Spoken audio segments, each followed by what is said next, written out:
Assalamualaikum warahmatullahi wabarakatuh. Bersama saya Aprilia Puspasari, analisa pembanding laporan keuangan materi yang kedua. Tren dalam persentase. Jika analis akan melakukan pembandingan laporan keuangan yang lebih dari 3 tahun, lebih baik jika menggunakan angka indeks. Semua data keuangan yang dianalisa dihubungkan dengan angka indeks dalam bentuk persentase. Dengan menganalisa lebih dari 3 tahun, maka akan diketahui kecenderungan atau tren dari posisi keuangan, apakah meningkat, tetap, atau menurun.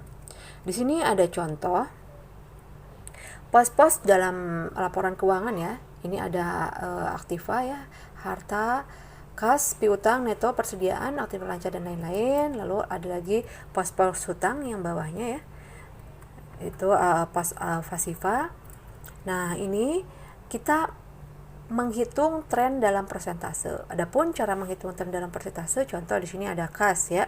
Kas 2008 itu 100, kas 2009 itu 120. Maka perhitungannya untuk memindahkan ke tren dalam persentase 2009 itu 120% didapat dari 120 dibagi 100 dikali 100%. Begitu cara menghitungnya semua ya. Jadi tahun yang kedua dibagi dengan tahun yang pertama lalu dikali dengan 100%. Di sini ada keterangannya ya.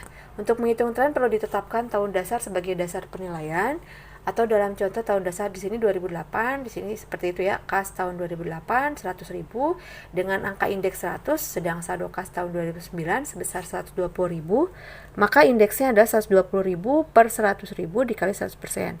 Maka dihasilkan tren dalam persentasenya adalah 120%.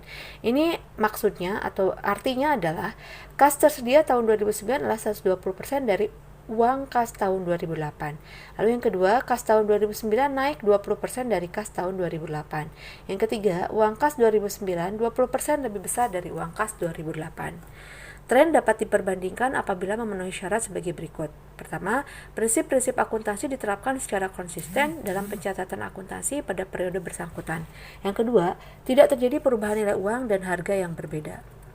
Laporan dengan persentase per komponen. Laporan yang disajikan dalam persentase secara persentase dari masing-masing pos aktiva terhadap total aktivanya, masing-masing pos pasiva terhadap total pasiva, serta pos-pos laba rugi terhadap total penjualan netonya.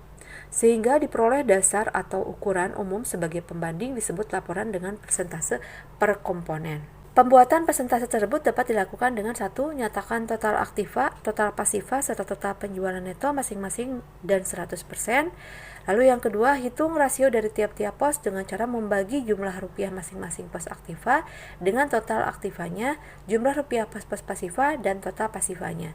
Dan masing-masing pos atau laba atau rugi dengan total penjualan netonya dikalikan dengan 100%.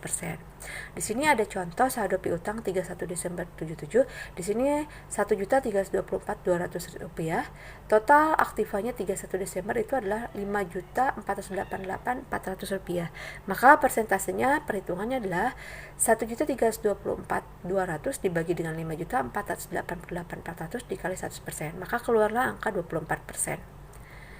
Evaluasi terhadap common statement.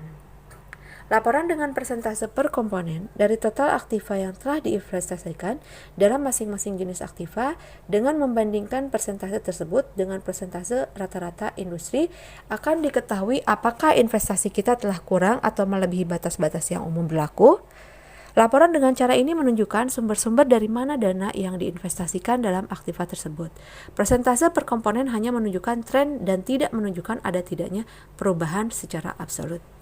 Demikian pertemuan kali ini, Ibu akhiri. Semoga bermanfaat. Wassalamualaikum warahmatullahi wabarakatuh.